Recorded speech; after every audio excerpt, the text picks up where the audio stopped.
So ito yung opinion ko about sa SEC na binaban or binablock nila yung mga websites ng mga exchanges.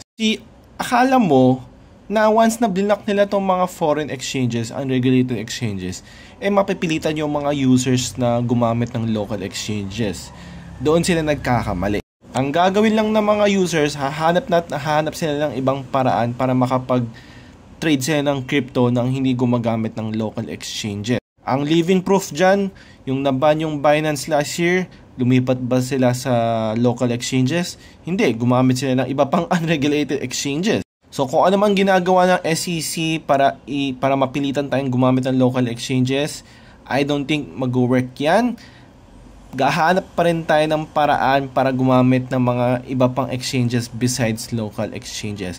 Ang dapat nilang gawin is i-improve nila yung local exchanges para hindi na nila kailangan labanan yung mga foreign exchanges, yung mga users nila kung na nilang gagamit ng local exchanges.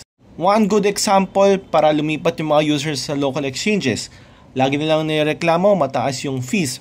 Bakit? Kasi may binabayaran tax tong mga local exchanges.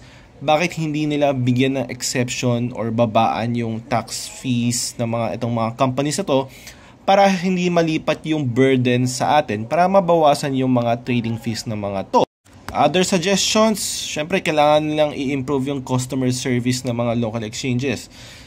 Lalo na madalas nating narinig na reklamo is lagi nagme-maintenance, lalo na kung medyo mainit-init yung crypto market, no? Very volatile.